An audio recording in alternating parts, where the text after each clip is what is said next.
رمضان کا مبارک مہینہ ہے اور لوگ اپنی زکاتیں ادا کر رہے ہیں۔ آئیے آج کے ویڈیو میں ہم سنتے ہیں کہ زکات دینے والے کو کن کن باتوں کی احتیاط ضروری ہے۔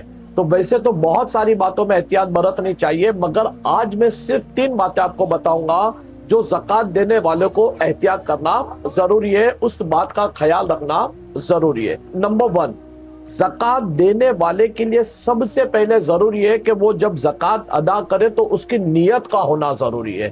جب وہ کسی کو زکات دے، اگرچہ وہ بول نہیں رہا کہ یہ زکات کی رقم ہے، مگر اس کا نیت ہونا ضروری ہے کہ یہ رقم جو میں دے رہا ہوں یہ زکات کی رقم ہے۔ دوسری بات اس کو کیا خیال رکھنا ہے کہ وہ جس کو زکات دے رہا ہے تو وہ شخص اس کی زکات لینے کا مستحق ہونا چاہیے۔ اس کی زکات یعنی وہ اس کی زکات لے سکے، اس کا مستحق ہونا ضروری ہے۔ تیسری بات جو خیال رکھنا ہے وہ یہ ہے کہ وہ اس کو مالک بنا دے، شرط نہ لگائے کہ یہ پیسہ اس کام کے لیے، یہ پیسہ اس کام کے لیے، مالک بنا دے اس کو کہ یہ رقم تجھے تحفے کے طور پر تحفے کا نام لے کر دے دے، یا کسی بھی صورت میں اس کو اس رقم کا مالک بنا دے، تب جا کر اس کی زکات ادا ہوگی۔ اگر یہ تینوں باتوں میں سے ایک بات بھی اسکپ ہو گئی، یعنی اس نے مستحق کو تو دیا اور مالک بھی بنایا مگر اس کی نیت نہیں تھی، تو زکات ادا نہیں ہوگی۔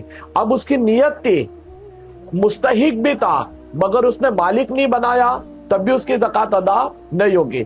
اسی طرح اگر مالک بھی بنایا، مستحق بھی تھا، نیت بھی تھی، مگر اس کی زکات لینے کا مستحق نہیں تھا، اس کی زکات لینے کا مستحق نہیں تھا، کیونکہ اگر کوئی شخص اپنے نواسا، نواسی، پوتا، پوتی، اپنے بیٹا، بیٹی کو زکات دے گا تو زکات ادا نہیں ہوگی۔